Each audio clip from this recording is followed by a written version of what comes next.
नमस्कार, स्वागत है आपका आपके अपने चैनल उज्ज्वल जीके में। मैं हूं सीमा शर्मा। आज हम आरबीएससी 12th क्लास हिस्ट्री का चैप्टर 2 देखने वाले हैं, भारतीय इतिहास के स्वर्णिम पृष्ठ। और ये प्रश्न जो रहेंगे क्रमबद्ध इतिहास के रूप में 70 प्रश्नोत्तर रहेंगे। पार्ट फर्स्ट हम देखने जा रहे हैं, जिसके अंतर्गत मौर्य साम्राज्य और गुप्त साम्राज्य देखेंगे। और सेकेंड पार्ट के अंतर्गत हम हर्षवर्धन काल जो काल है, साथ ही गुप्त साम्राज्य की जो आर्थिक व्यवस्था है, सामाजिक व्यवस्था है, प्रशासन है, उन सबको देखेंगे। साथ ही चोल साम्राज्य को पढ़ेंगे। ठीक है, तो आज इस कड़ी में हम पहले मौर्य साम्राज्य को देखने वाले हैं, उसके पश्चात गुप्त साम्राज्य को देखने वाले हैं। 70 महत्वपूर्ण प्रश्नोत्तर रहेंगे व्याख्या सहित। अंत तक ज़रूर बने रहिएगा। आप किसी भी एग्जाम की तैयारी कर रहे हैं जिसके अंतर्गत मौर्य साम्राज्य या गुप्त साम्राज्य जो है दिया गया है। ठीक है, तो चलिए पहला प्रश्न देखते हैं। छोटी सी गुजारिश है, चैनल पर नए हैं चैनल को सब्सक्राइब कर लें, पास के बेल आइकन को ज़रूर प्रेस करें ताकि नई वीडियो की नोटिफिकेशन समय रहते मिलती रहे। और चैनल को अधिक से अधिक शेयर करें, एक लाइक करें ज़रूर, क्योंकि लाइक से हमें मोटिवेशन मिलता है। ठीक है, तो चलिए सबसे पहले हम बात करेंगे मौर्य साम्राज्य की। देखिए, मौर्य साम्राज्य की अगर हम बात करते हैं तो बात आती है कि मौर्य साम्राज्य की स्थापना के साथ ही जो विदेशी राज्यों से कूटनीतिक संबंध थे उनकी शुरुआत हो गई थी। ठीक है, भारत की राजनीतिक जो एकीकरण है, भारतवर्ष की जो एकता है, वो किसकी स्थापना के साथ जो है शुरू होती है? मौर्य जो साम्राज्य है उसकी स्थापना के साथ शुरू होती है। ठीक है, अगर हम इस कड़ी में देखें तो महत्वपूर्ण शासक जो हमारी आरबीएससी की बुक में दिए हैं, चंद्रगुप्त मौर्य हैं, और उसके पश्चात हैं बिंदुसार जो कि उनके पुत्र थे, और फिर अशोक। तो इन तीनों का जो वर्णन है वो दिया गया है आरबीएससी की बुक्स के अंतर्गत। ठीक है, तो चलिए सबसे पहले देखते हैं मौर्य साम्राज्य के इतिहास की जानकारी के महत्वपूर्ण स्रोत कौन से हैं। कौन कौन से हैं महत्वपूर्ण स्रोत? तो सबसे पहले अगर हम बात करें, कौटिल्य का अर्थशास्त्र है। देखिए, कौटिल्य कौन था? चंद्रगुप्त मौर्य का गुरु भी था और साथ ही प्रधानमंत्री भी था।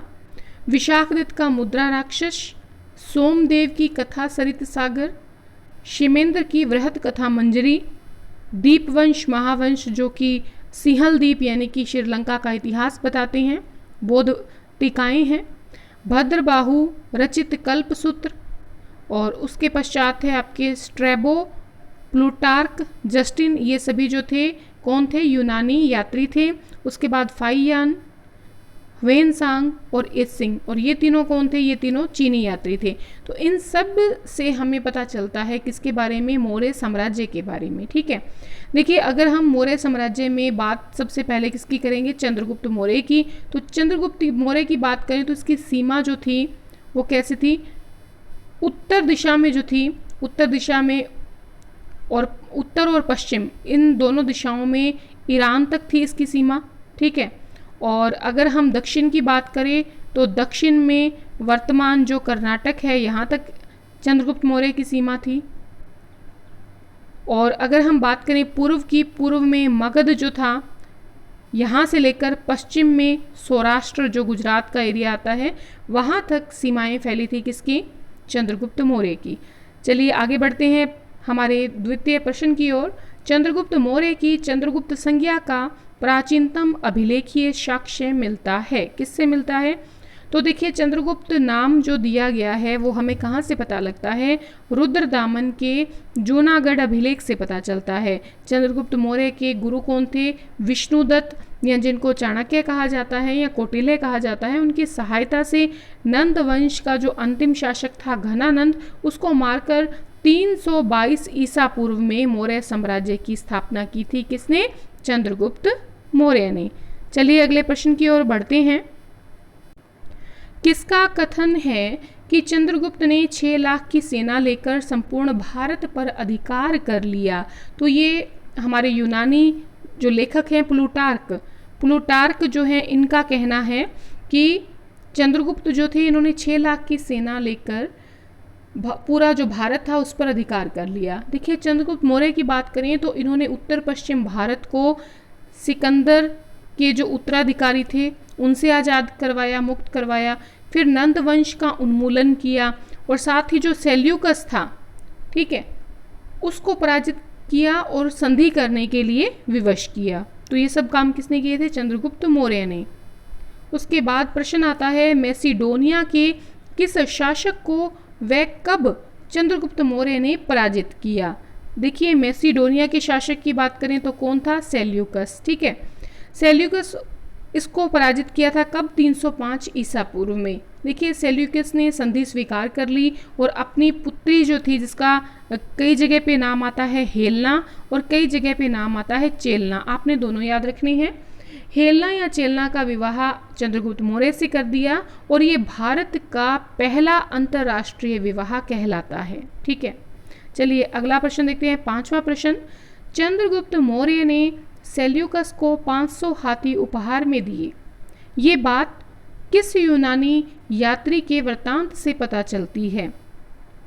प्लूटार्क हैं, वो चंद्रगुप्त मौर्य के बारे में लिखते हैं कि इन्होंने जो संधि की थी सेल्यूकस से उसके साथ इन्होंने क्या किया? 500 हाथी उपहार में दिए। किस लिए दिए? क्योंकि देखिए, इन्होंने जो सेल्यूकस था इसने क्या किया? एरिया, अराकोसिया, जेड्रोसिया, पेरीपिस जो था आपके पेमिसडाई का क्षेत्र, ये सारे क्षेत्र जो है किसको दे दिए थे? चंद्रगुप्त मौर्य को दे दिए थे। तो अब इतना कुछ दिया है तो ससुर जी को क्या दिया? 500 हाथी उपहार में दे दिए। ठीक है, और साथ ही जो सेल्यूकस था इसने अपना एक राजदूत जिसका नाम था मेगस्थनीज, जो काफ़ी विद्वान था, इसको राजदूत के रूप में कहाँ भेज दिया? चंद्रगुप्त मौर्य की सभा में भेज दिया। और इसने क्या लिखा?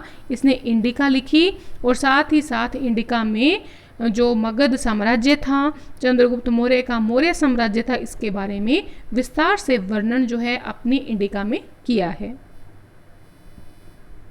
चंद्रगुप्त मौर्य की दक्षिण, अच्छा आपसे प्रश्न पूछ लिया जाए कि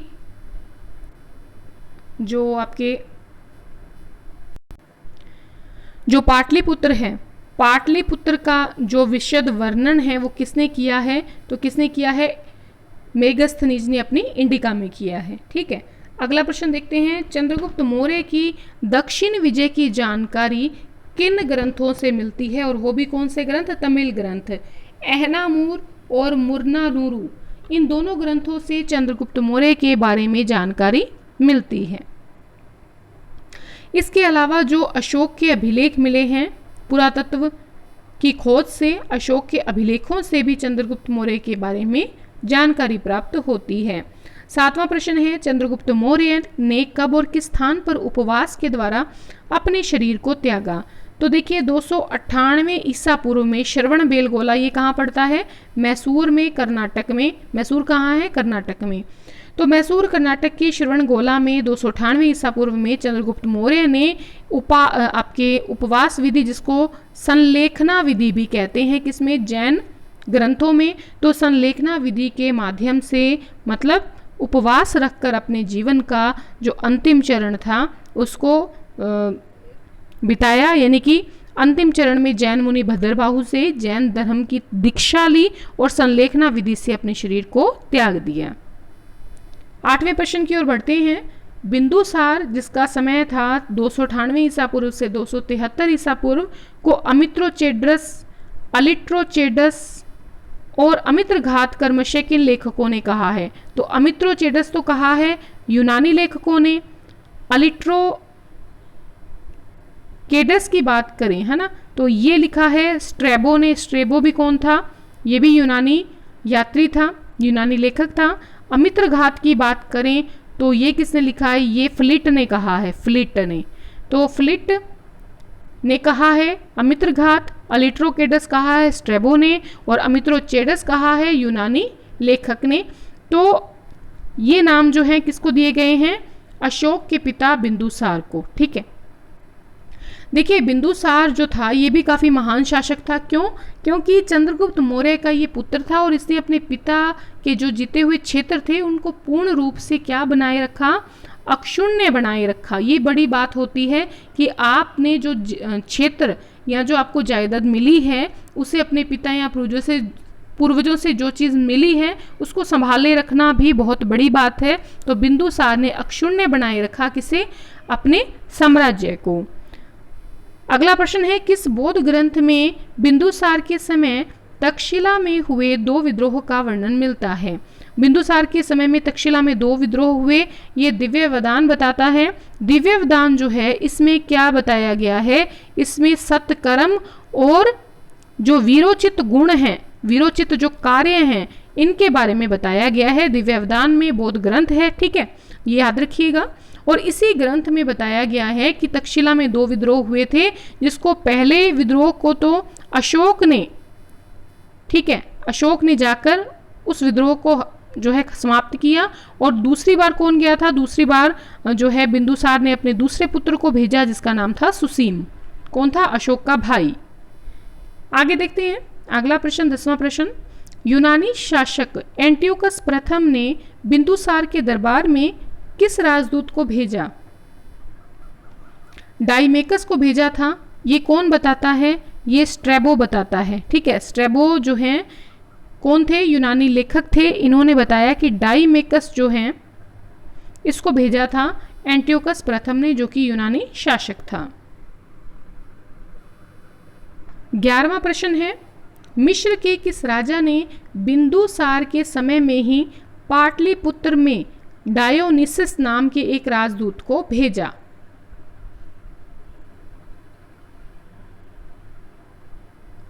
तो ये फिलाडेल्फस जो थे, ठीक है, फिलाडेल्फस को जो है, फिलाडेल्फस जो थे ये राजा थे। इनका एक और नाम मिलता है टालमी द्वितीय, टॉलमी द्वितीय। तो इन्होंने डायोनिसिस को भेजा था कहां पर? पाटलिपुत्र में, बिंदुसार के समय। एक चीज और, एक प्रश्न रह गया है, जो एंटियोकस था, एंटियोकस कौन था? एंटियोकस फर्स्ट जो था ये यूनानी शासक था, जिसने अपने डाइमेकस राजदूत को भेजा था, ठीक है। तो बिंदुसार ने क्या किया? एंटियोकस प्रथम को कहा, भाई आप 3 चीज़ हमें भेज दीजिए। कौन कौन सी? एक तो मदिरा, एक आप भेज दीजिए सूखे अंजीर, और एक आप भेज दीजिए दार्शनिक।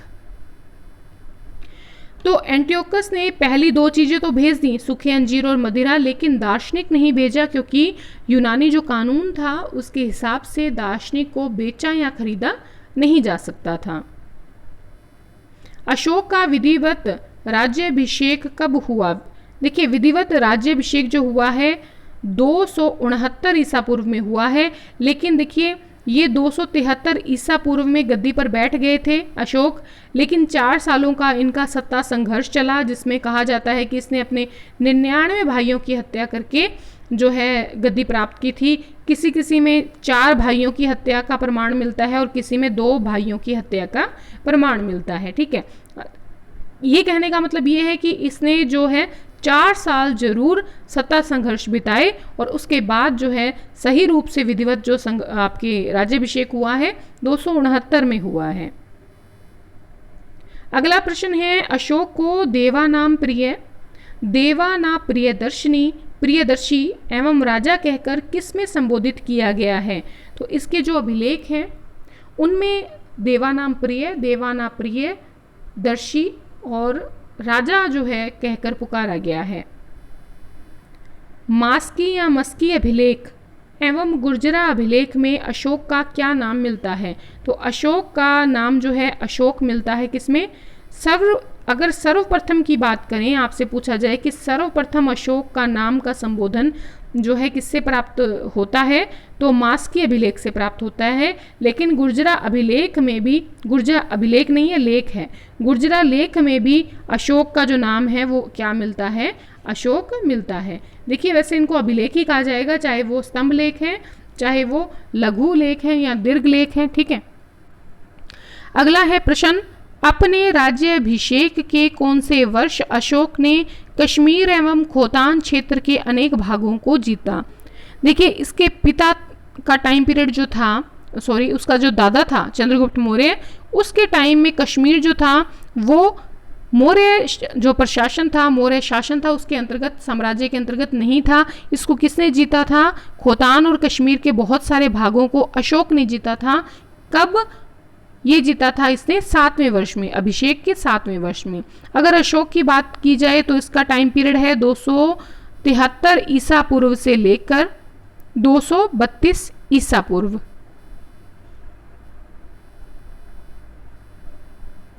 अशोक का साम्राज्य उत्तर पश्चिम सीमा प्रांत अफगानिस्तान, दक्षिण में कर्नाटक, पश्चिम में काठियावाड़ एवं पूर्व में बंगाल की खाड़ी तक था। यह सूचना हमें प्राप्त होती है। तो ये सूचना हमें अशोक के अभिलेखों से प्राप्त होती है। देखिए ठीक है, तो कहाँ से पता चलती है? अशोक के अभिलेखों से। किस ग्रंथ से पता चलता है कि श्रीनगर एवं ललित पत्तन नगर की स्थापना अशोक ने की?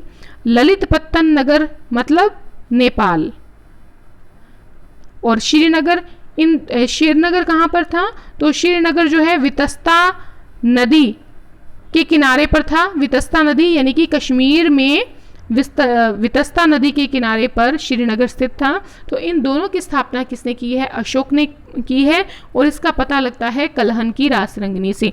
देखिए, एक ही प्रश्न से आपके 3-4 प्रश्न जो हैं वो हल हो रहे हैं, ठीक है? तो ध्यान रखिएगा और हमेशा पढ़ते चलिए, ठीक है? रटना नहीं है, इसको बार बार रिवीजन करनी है आपने, ठीक है? अशोक ने अपने साम्राज्य में कितने स्तूपों का निर्माण करवाया? स्तूपों का निर्माण जो करवाया है वो स्तूप थे 84,000 स्तूप, ठीक है? बाद में कुछ हुणों ने, शकों ने, ठीक है, और आगे आने वाले जो मुस्लिम शासक थे उन्होंने इनके स्तूपों को तुड़वाया था, ठीक है? देखिए,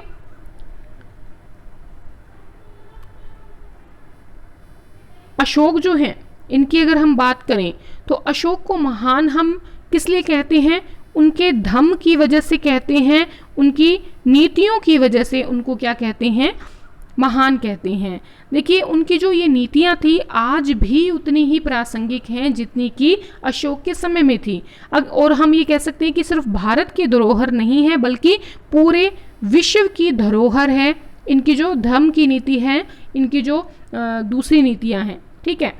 अशोक ने एक पिता की तरह शासन किया था, लोक कल्याण को राज्य का महत्वपूर्ण उद्देश्य बनाया था, और कौटिल्य का जो लोक कल्याण का जो मार्ग था उस आदर्श को आत्मसात किया था। और आज भी ऐसे एक नायक की जरूरत है हमारे भारत देश को, ठीक है? ये मिलना थोड़ा सा कठिन है। देखिए, अशोक एकमात्र ऐसा ऐतिहासिक शासक हुआ है जिसने क्या किया? प्रजा से प्रत्यक्ष जो संपर्क है वो बनाए रखा, ठीक है? इतिहास की बात करें तो इतिहास में इन्होंने प्रजा के आध्यात्मिक और नैतिक उत्थान के साथ साथ जो उत्पादन शक्तियां थीं उनका भी ध्यान रखा। मतलब जो ग्रामीण विकास था, ग्रामीण विकास पर बहुत ज़्यादा बल दिया। साथ ही साथ इन्होंने आध्यात्मिक उत्थान, नैतिक उत्थान की बात की, ठीक है? ऐसा नहीं है कि भगवान की पूजा करते रहो, जप करते रहो और प्रजा जो है वो भूखी मर रही है, ऐसा कुछ नहीं था। इन्होंने सब चीज़ों की ओर ध्यान दिया, बस अहिंसा जो है इसको परम धर्म बनाए रखा। सहिष्णुता, ठीक है, और साथ ही अहिंसा, इनको महत्वपूर्ण स्थान दिया। अशोक ने अपने अभिषेक के कौन से वर्ष कलिंग पर आक्रमण किया? तो देखिए, यहीं से इनका जीवन जो है पलटता है, इनके साम्राज्य का जीवन पलटता है। 8वें वर्ष में जब अभिषेक का 8वां वर्ष होता है 261 ईसा पूर्व में, तो एक शासक होता है कलिंग का जिसका नाम नंदराज होता है। तो नंदराज जो है इसको हराता है। कलिंग की राजधानी होती है तोसली, और यहाँ पर आक्रमण कर देता है। 1 लाख लोग जो हैं वो मारे जाते हैं। 1.5 लाख जो लोग हैं, 1.5 लाख के लगभग जो लोग हैं वो बंदी बना लिए जाते हैं।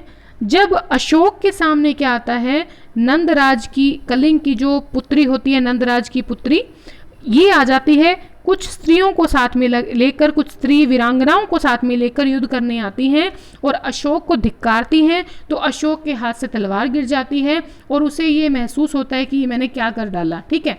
और वहाँ से निकलते समय, उस युद्ध क्षेत्र से निकलते समय ही वो अपना मन बना लेते हैं कि भविष्य में मैं नरसंहार बिल्कुल भी नहीं करूँगा और नहीं करने दूंगा।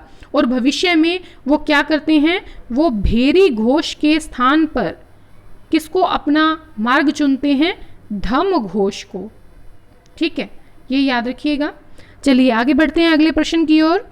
किस अभिलेख से ये प्रकट होता है कि कलिंग का शासक नंदराज था और कलिंग की राजधानी तोशली थी। ठीक है, सभी प्रश्न आपके लिए महत्वपूर्ण हैं। एक एक प्रश्न जो है आप अच्छी तरह से देखें, उसको समझें। ठीक है, और ये क्रमबद्ध प्रश्न है, कोई भी प्रश्न आगे पीछे नहीं लिया है मैंने। जिस प्रकार से राजा लोग चल रहे हैं उसी प्रकार से इनको लिया है। ठीक है, तो आपके लिए बहुत महत्वपूर्ण क्लास है, अंत तक ज़रूर बने रहिएगा, मुस्कुराते रहिए। ठीक है, खुश रहिए। देखिए, हाथी गुम्फा अभिलेख जो है, इससे हमें पता चलता है कि नंदराज जो था संभवतः शासक था, कहाँ का, कलिंग का। देखिए, युद्ध करने का कारण क्या था, क्या ज़रूरत पड़ी कि कलिंग पर अशोक ने युद्ध किया। ठीक है, युद्ध करने का कारण था कि एक तो भारत को वो एक सूत्र में बांधना चाहता था। ठीक है, दूसरी बात कि जो ये कलिंग था ये एक तो हाथियों के लिए प्रसिद्ध था, दूसरी बात ये समुद्र के किनारे पर था। अगर समुद्र के किनारे पर था तो विदेशी व्यापार की दृष्टि से महत्व था। ठीक है, और हाथियों की संख्या काफ़ी थी, तो हाथियों को प्राप्त करने के लिए और साथ ही साथ अपने साम्राज्य को सुदृढ़ करने के लिए इन्होंने क्या किया, इन्होंने, अशोक ने कलिंग को जीतना या कलिंग पर युद्ध करना जो है ज़रूरी समझा। मौर्य साम्राज्य का अंतिम सम्राट कौन था एवं उसकी हत्या किसने की। मौर्य साम्राज्य का अंतिम सम्राट बृहद्रथ था और 185 ईसा पूर्व में कौन हत्या कर देता है इसकी, पुष्यमित्र शुंग। ठीक है, शुंग साम्राज्य की नींव रखता है। देखिए, अशोक के बाद अगर बात करें, अशोक के बाद सम्राट आए जालोक, फिर कुणाल आया, कुणाल के बाद दशरथ आया। ठीक है, दशरथ, संप्रति, शालीशुक, ठीक है, और देववर्मन, ये सब आए, लेकिन कोई भी महत्वपूर्ण शासक नहीं था जो इतने बड़े साम्राज्य को संभाल सकता, क्योंकि इसके पीछे कहीं ना कहीं अशोक की जो धर्म की नीति थी वो भी थी, नरसंहार न करने की नीति, अपने हथियार जो हैं छोड़ देने की नीति, कहीं ना कहीं वो भी इसमें जो है महत्व रखती हैं।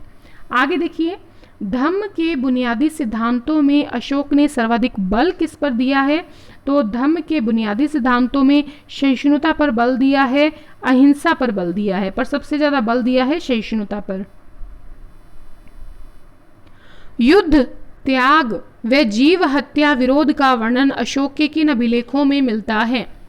प्रथम 11वें शिलालेख एवं 5वें स्तंभलेख से ये पता लगता है कि इन्होंने युद्ध त्याग दिया, जीव हत्या का विरोध किया है। पूरे साम्राज्य में इन्होंने कह दिया कि कोई भी जीव हत्या नहीं करेगा। ठीक है, अगर कोई करता है तो उसको बंदी बना लिया जाए। यहाँ तक कि राजमहल में भी जीव हत्या जो है उसको अपराध घोषित कर दिया गया। चलिए आगे बढ़ते हैं अगले प्रश्न की ओर। धम्म को राजधर्म, सार्वभौम धर्म एवं उपासक बौद्ध धर्म किसने कहा है। कर्मशः, कर्मशः, समझ गए। 3 व्यक्तियों ने कहा है अलग अलग बात। फ्लीट ने तो कहा है कि धम्म जो था वो मौर्य साम्राज्य का राजधर्म बन गया अशोक के समय में। राधा कुमुद मुखर्जी की बात करें तो उन्होंने कहा सार्वभौम धर्म था। और अगर भंडार की बात करें, भंडारकार की बात करें तो भंडारकर जी कहते हैं कि ये उपासक बौद्ध धर्म था। उपासक बौद्ध धर्म क्यों, क्योंकि आपको पता है, याद होगा, एक तो होता था भिक्षु बौद्ध धर्म में, एक होती थी भिक्षुणियाँ, एक होते थे उपासक जो घर पे रहकर ही जो है बौद्ध धर्म की उपासना करते थे। तो ये उपासक बौद्ध धर्म किसने माना है, भंडारकर सर ने माना है। चलिए आगे बढ़ते हैं 25वें प्रश्न की ओर। किन बौद्ध ग्रंथों के अनुसार अशोक ने तृतीय बौद्ध संगीति बुलाई और उसके अध्यक्ष मोगलीपुत्र तिस्स्य थे। तो ये पता लगता है महावंश व दीपवंश से। मौर्य साम्राज्य में प्रशासनिक अधिकारियों की नियुक्ति से पूर्व उनकी योग्यता और चरित्र को परखा जाता था। इसे क्या कहते थे, इसे कहते थे उपधा परीक्षण। क्या कहते थे भाई, उपधा परीक्षण कहा जाता था। आगे बढ़ते हैं 27वें प्रश्न की ओर। मौर्य साम्राज्य में, मौर्य प्रशासन में आंतरिक परिषद जो थी वो क्या कहलाती थी। आंतरिक परिषद की बात करें तो आंतरिक परिषद जो थी मौर्य प्रशासन की वो कहलाती थी मंत्रिन। ठीक है। इसमें 3 से 4 सदस्य होते थे जो महत्वपूर्ण जो विषय होते थे उनमें राजा को सलाह देते थे। मौर्य प्रशासन में शीर्षस्थ राज्य अधिकारियों की संख्या कितनी थी जो तीर्थ कहलाते थे? तो 18 होते थे तीर्थ, ठीक है। अर्थशास्त्र में 28 अध्यक्षों की बात की गई है, भी 18 तीर्थ तो होते ही थे प्लस 28 जो है अध्यक्ष भी होते थे, ये अर्थशास्त्र में कहा गया है, प्रशासन को संभालने वाले, ठीक है। आगे बढ़ते हैं। मौर्य प्रशासन में नगर प्रबंध हेतु कितने सदस्यों की समितियां होती थीं? तो 5-5 सदस्यों की 6 समितियां होती थी, टोटल 30 सदस्य होते थे, ठीक है। ये क्या करते थे, ये समितियां जो थी उद्योग, शिल्प, विदेशियों का ध्यान रखती थी, जनगणना का कार्य है, व्यापार वाणिज्य का कार्य है, बिक्री कर है, जो निर्मित वस्तुएं हैं उनकी देखभाल आदि के लिए होती थी। अगला प्रश्न है, अर्थशास्त्र के अनुसार नगर प्रशासन का अध्यक्ष कौन था? नगर प्रशासन का जो अध्यक्ष था वो था नागरिक, ठीक है। और इसकी सहायता के लिए कौन होते थे?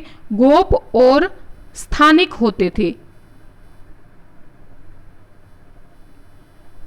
कौटिल्य के अर्थशास्त्र के अनुसार सेना का मुख्य बल क्या था? सेना का मुख्य बल था चतुरंग बल, यानी कि 4 जो है, एक तो पैदल, अश्व, हाथी और रथ। लेकिन याद रखिएगा, जो आपके ये तो कहा है कौटिल्य ने, लेकिन असल में मौर्य सेना में क्या था, 6 शाखाएं थी, जिसमें पैदल, अश्व, हाथी, रथ, ठीक है, और यातायात व नौसेना, ये साथ में ये 6 चीजें जो है शामिल थीं। युद्ध क्षेत्र में सेना का नेतृत्व जो है वो नायक करता था, लेकिन सबसे बड़ा अधिकारी सैन्य विभाग का कौन होता था? सेनापति। संस्था एवं संचार मौर्य प्रशासन में कौन थे? संस्था एवं जो संचार था, ये दोनों चीजें थी गुप्तचर से संबंधित, ठीक है। ये गुप्तचर होते थे और ये मंत्रियों से लेकर आम जो जनता थी उनकी गतिविधियों पर क्या करते थे? नजर रखते थे। आपको मिलान करना है, देखिए मिलान करते हैं। धर्मस्थीय जो थे वो तो थे दीवानी फौज न्यायालय को कहा जाता था धर्मस्थीय, कंटक शोधन कहा जाता था फौजदारी न्यायालय को, राजुक व्यवहारिक जो है वो कहा जाता था न्यायिक अधिकारियों को, संग्रहण व द्रोणमुख कहा जाता था स्थानीय एवं जनपद स्तर के न्यायालय को। तो एक बार देख लें आप। और देखिए राजा जो होता था वो सर्वोच्च न्यायाधीश होता था।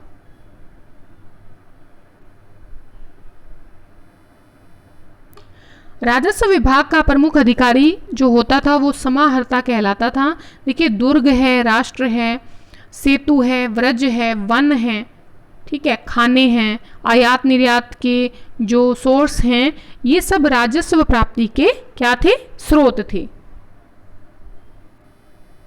राजकीय कोष का मुख्य अधिकारी कौन होता था? राजकीय कोष का मुख्य अधिकारी सन्निधाता होता था। मौर्य साम्राज्य के 5 प्रमुख प्रांत कौन कौन से थे? एक तो था उत्तरापथ, एक था दक्षिणापथ, एक था अवंतीपथ, एक था मध्य प्रांत और एक था कलिंग। देखिए जो प्रांत होते थे, इन प्रांतों का जो शासन संभालना होता था, प्रशासक जो होता था वो राजकुमार होता था, ठीक है। और अमात्यों और मंत्री परिषद की सहायता से वो जो शासन है उसका संचालन करता था। और प्रांतों को किस में बांटा जाता था? प्रांतों को आहार या विषय में बांटा जाता था, और विषय का जो प्रमुख होता था वो विषयपति होता था। मौर्य प्रशासन के प्रांतीय अधिकारियों की बात करें तो धर्म महामात्र और अमात्य आते हैं। ये धर्म के कार्य करते थे और अन्य कार्य देखते थे। धर्म यानी कि धर्म के कार्य करते थे और अनेक कार्य इनके अलावा करते थे।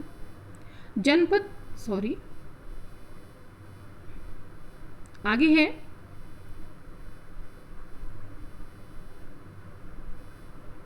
जनपद के प्रमुख अधिकारी थे प्रदेष्ट, राजुक व युक्त, ठीक है। ये क्या करते थे? ये भूमि, न्याय और लेखों से संबंधित जो दायित्व होते थे उनका वहन करते थे। 40वां प्रश्न है, जनपद एवं गांवों के बीच में मध्यस्थता का कार्य कौन करता था? तो जनपद और गांवों के बीच में गोप और जो स्थानिक होते थे ये मध्यस्थता का कार्य करते थे। मौर्यकालीन जो प्रशासन था वो एक केंद्रीयकृत व्यवस्था थी। ठीक है, आगे बढ़ते हैं। अशोक ने अपने किस अभिलेख में प्रजा को अपनी संतान और राजा के कर्तव्यों की चर्चा की है? तो काफी महत्वपूर्ण प्रश्न है। चौथा जो स्तंभ लेख है और कलिंग का जो पृथक लेख है, इन दोनों में ये बात कही गई है कि प्रजा मेरी क्या है? संतान है, और राजा के कर्तव्य कौन कौन से हैं उसके बारे में विस्तृत रूप से वर्णन जो है किया गया है। अशोक ने धम्म महामात्र पद का सृजन कब किया? बहुत महत्वपूर्ण प्रश्न है। अपने राज्याभिषेक के 13वें वर्ष में। देखिए अशोक ने क्या किया? धम्म महामात्रों की नियुक्ति की, साथ ही प्रतिवेदकों की नियुक्ति की। प्रतिवेदकों की नियुक्ति किस अभिलेख में की गई है, किस शिलालेख में बताया गया है? तो 6वें शिलालेख में बताया गया है कि प्रतिवेदकों की नियुक्ति की गई है। और प्रतिवेदक क्या करते थे? हर समय हर जगह राजा के जो पास जनता होती थी उसके सुख दुख और उनकी समस्याओं की खबर पहुंचाते थे।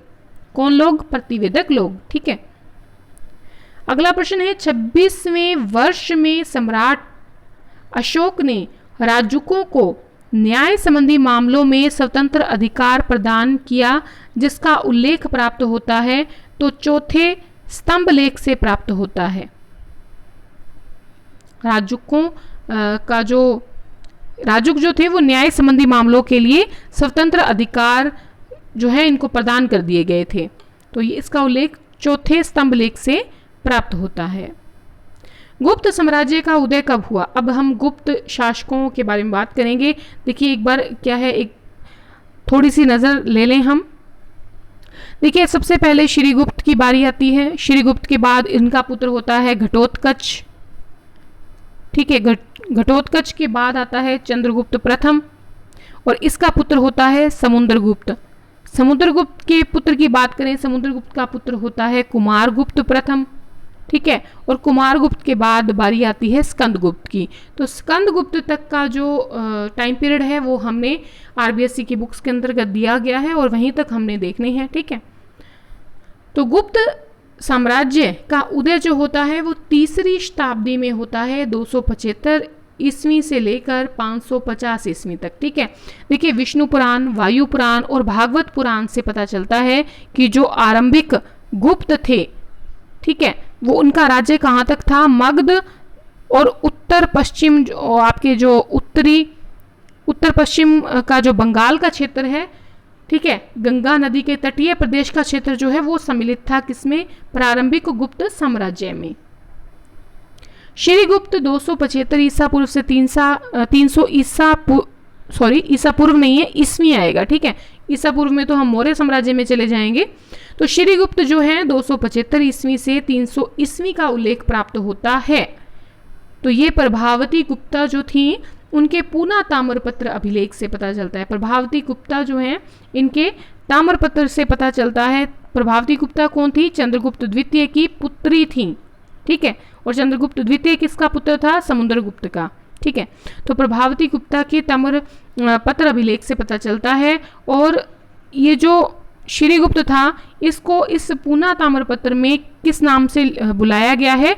आदि राज के नाम से पुकारा गया है, व्यक्त किया गया है। और श्रीगुप्त ने किसकी उपाधि धारण की थी? श्रीगुप्त और घटोत्कच इन दोनों ने ही जो है आपके महाराज की उपाधि धारण की थी। और सबसे बड़ी बात, जो श्रीगुप्त थे ये स्वतंत्र शासक नहीं थे बल्कि एक क्या थे? सामंत थे, एक शासक के अधीन थे। घटोत्कच 300 ईस्वी से 319 ईस्वी को गुप्त वंश का प्रथम राजा किन अभिलेखों में बताया गया है? प्रभावती गुप्ता के पूना और रिद्धपुर ताम्रपत्र अभिलेख से बताया गया है कि गुप्त वंश का ये पहला राजा था क्योंकि ये स्वतंत्र शासक था। ठीक है, और इसने महाराज की उपाधि धारण की थी। और श्रीगुप्त ने, जो कि घटोत्कच का पिता था, इसने 300 ईस्वी में इसे अपना जो है उत्तराधिकारी नियुक्त किया। 319 ईस्वी तक इसने राज्य जो है चलाया। मगध के आसपास तक का जो शासन था वो घटोत्कच के साम्राज्य के अंतर्गत आता था। किस राजकुमारी से विवाह के पश्चात चंद्रगुप्त प्रथम एवं गुप्त वंश की प्रसिद्धि बढ़ने लगी? तो देखिए, प्रसिद्ध लिच्छवी कुल की कन्या थी कुमार देवी। तो कुमार देवी काफी प्रसिद्ध थी। लिच्छवी वंश जो था, कुल जो था, उस समय प्रसिद्ध था। तो प्रसिद्ध कुल की कन्या थी, इसलिए इनकी प्रसिद्धि भी हो जाती है चंद्रगुप्त प्रथम की। और फिर बाद में ये महाराजा धीराज की उपाधि धारण कर लेते हैं अपने विवाह के पश्चात। देखिए, किसी भी पुरुष की जो उन्नति है या अवनति जो है, वो दोनों के पीछे एक ही व्यक्ति का महत्वपूर्ण हाथ होता है, महत्वपूर्ण भूमिका रहती है, वो है स्त्री। ठीक है, वो आपको यानी कि किसी पुरुष को ऊंचाइयों पर भी ले जा सकती है और अवनति तक भी ले जा सकती है। ठीक है, अब देखना उसने होता है कि वो कैसी भूमिका अदा करना चाहती है। चलिए अगले प्रश्न की ओर बढ़ते हैं। चंद्रगुप्त प्रथम ने किस संवत की शुरुआत की? गुप्त संवत की शुरुआत की सब जानते हैं। 319 से 320 ईस्वी के लगभग जो है चंद्रगुप्त प्रथम ने गुप्त संवत की शुरुआत की। ठीक है, तो ये जो चीज़ दिखाती है, साथ ही साथ महाराजा धीराज की उपाधि इसने धारण की। देखिए, महाराजा धीराज की जो उपाधि धारण की थी चंद्रगुप्त प्रथम ने, वो ये दर्शाती है कि सर्वोच्च शासन के लिए, जो सर्वोच्च शासन है उसके लिए प्रयोग की जाती थी महाराजा धीराज की उपाधि। तो याद रखिएगा ये भी। आगे है, वह शासक जिसने अपने सिक्कों पर अश्वमेध पराक्रम लिखवाया। कविराज की उपाधि से विभूषित वीणा बजाते हुए सिक्के जिस प्रतापी शासक के प्राप्त हुए हैं वो कौन है? वो है समुद्रगुप्त। समुद्रगुप्त के टाइम पीरियड की बात करें तो 335 ईस्वी से लेकर 375 ईस्वी तक का टाइम पीरियड था समुद्रगुप्त का। चंद्रगुप्त प्रथम का कुमार देवी का पुत्र था। ठीक है, चलें आगे बढ़ें। प्रयाग प्रशस्ति लेख जिसके रचयिता कौन है? हरिसेन। ये दरबारी कवि भी थे, किसके? समुद्रगुप्त के। ठीक है, और एक इनको और पद दिया गया था जिसका नाम था महासंधि विग्रहक। कौन था महासंधि विग्रहक? हरिसेन। ठीक है, किस दरबार में? गुप्तों के दरबार में, समुद्रगुप्त के दरबार में। एवं जो प्रयाग प्रशस्ति लेख जिसके रचयिता हरिसेन हैं, एवं जो इलाहाबाद उत्तर प्रदेश में विद्यमान गुप्त काल का महत्वपूर्ण ऐतिहासिक स्रोत है। आपसे प्रश्न पूछ लिया जाए गुप्त काल का महत्वपूर्ण ऐतिहासिक स्रोत, तो प्रयाग प्रशस्ति है। ठीक है, तो ये प्रयाग प्रशस्ति जो है वो किस स्तंभ पर उत्कीर्ण है? यह है अशोक के इलाहाबाद के स्तंभ लेख पर उत्कीर्ण है, याद रखिएगा। ठीक है, चलिए आगे बढ़ते हैं। प्रयाग प्रशस्ति की भाषा कौन सी थी? भाषा थी संस्कृत, लिपि थी ब्राह्मी और शैली थी चंपू। किस अभिलेख में समुद्रगुप्त को पराक्रम तथा विजय का स्रोत कहा गया है? एरन अभिलेख में। किस देश के राजा ने समुद्रगुप्त से गया में एक बौद्ध मंदिर बनवाने की अनुमति मांगी? श्रीलंका के राजा मेघवर्मन ने।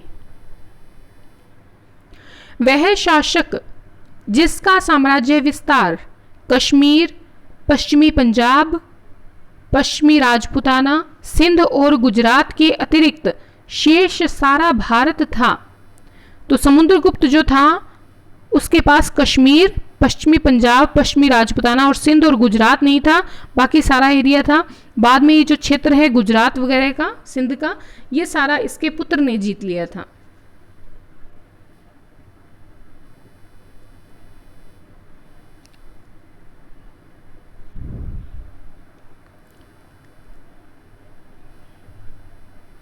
आगे है, समुद्रगुप्त ने किस नीति के तहत आर्यव्रत, ये बहुत ही इंपॉर्टेंट प्रश्न है, बहुत ज्यादा इंपॉर्टेंट प्रश्न है, मोस्ट इंपॉर्टेंट।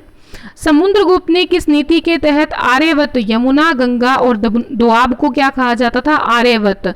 आर्यवत पर सैनिक अभियान करके 9 राजाओं रुद्रदेव, नागदत्त, मतिल, चंद्रवर्मन, गणपति, नागसेन, अच्युत, नंदी, बलवर्मा, इनको पराजित किया।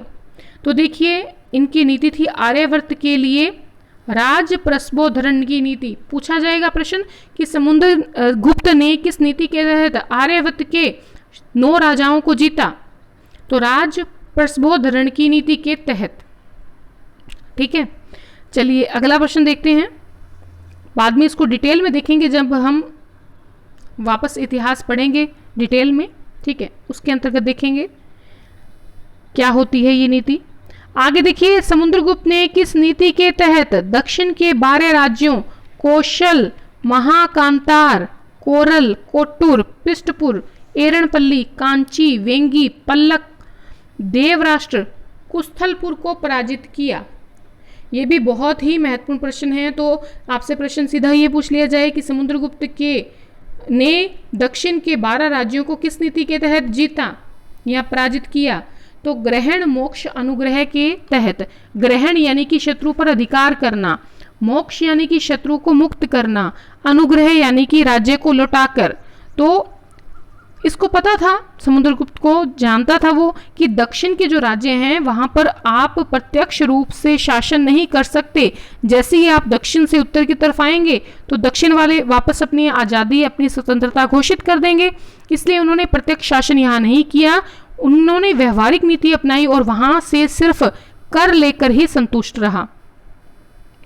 समुद्रगुप्त ने मध्य भारत में परास्त किया आटविकों को। ठीक है, अपना भाई बना लिया आटविकों को, और इन सब से भयभीत होकर जो सीमांत प्रदेश थे उन्होंने जो है समुद्रगुप्त की जो अधीनता है वो स्वीकार कर ली। समुद्रगुप्त ने किस नीति के तहत उत्तर पूर्व भारत के समतट कामरूप, नेपाल, कृतपुर, पश्चिम भारत के 9 गणतंत्र राज्य आभीर, अर्जुनायन मालव, योध्यामद्रक, प्राजुन, सनकानिक, काक और खरपरिक को परास्त किया? बहुत ही महत्वपूर्ण प्रश्न है। आपसे सीधा प्रश्न पूछा जा सकता है कि समुद्रगुप्त ने किस नीति के तहत उत्तर पूर्व भारत के शासकों को पराजित किया? नाम मैंने इसलिए दिए हैं क्योंकि नाम कई बार पूछ लिए जाते हैं। 8 नाम लिख दिए, 9वां राजा कौन सा था? ठीक है, तो इसलिए सभी नाम दिए हैं मैंने। तो सर्वदान आज्ञाकरण प्राणायाम, इसके तहत जो है समुद्रगुप्त ने उत्तर पूर्व भारत के इन शासकों को पराजित किया। समुद्रगुप्त की, और देखिए जब इन्होंने इन सबको पराजित कर दिया, जो विदेशी शासक थे उन्होंने समुद्रगुप्त से मित्रता कर ली। कौन से थे? जैसे कि देवपुत्र हैं, शक हैं, सिहल द्वीप के राजा हैं, मरुंड हैं, इन सब ने। ठीक है, इसके अलावा भी कुछ थे। समुद्रगुप्त की बहादुरी एवं युद्ध कौशल के कारण स्मिथ ने इन्हें संज्ञा दी भारत के नेपोलियन की। किस शासक ने उज्जैन को अपनी दूसरी राजधानी बनाया? चंद्रगुप्त द्वितीय ने। इसने क्या किया? चंद्रगुप्त द्वितीय जो था, इसने अपनी जो है पुत्री थी इसकी प्रभावती गुप्ता, इसका विवाह कर दिया। ठीक, किससे?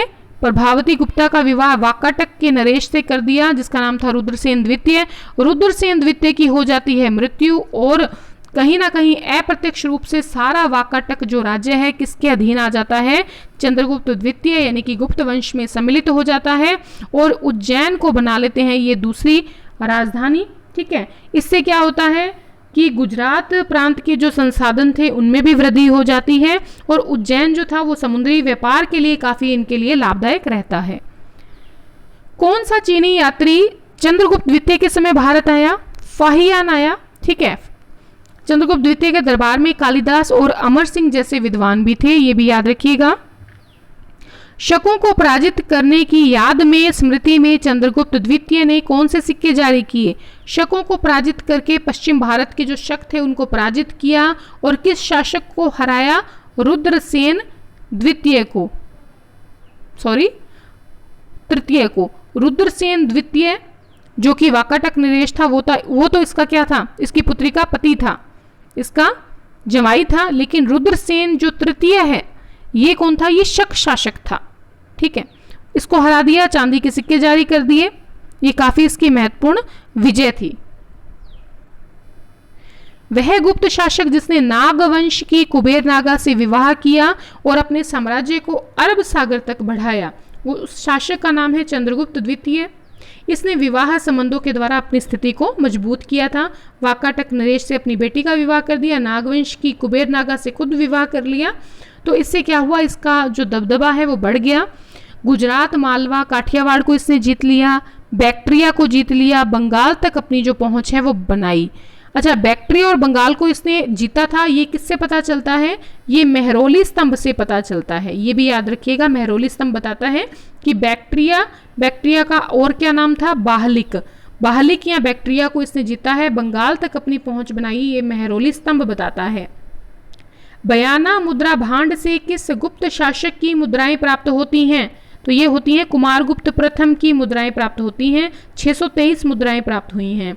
नालंदा विश्वविद्यालय का संस्थापक कुमारगुप्त प्रथम। टाइम पीरियड था 412 ईस्वी से 455 ईस्वी। किस चीनी यात्री ने कुमारगुप्त का नाम शक्रादित्य बताया? ह्वेनसांग ने। कुमारगुप्त को अपने शासन के अंतिम समय में पुष्यमित्र जातियों के विद्रोह का सामना करना पड़ा। इसकी जानकारी किससे प्राप्त होती है? तो इसकी जानकारी प्राप्त होती है स्कंदगुप्त के भीतरी स्तंभलेख से। ठीक है, और देखिए जो ये आपके पुष्यमित्र जातियों से इसको विद्रोह का सामना करना पड़ा, और उसके बाद से ही जो गुप्त साम्राज्य था वो जो है विघटन की ओर जो है अग्रसर हुआ। तो ये भी याद रखिएगा।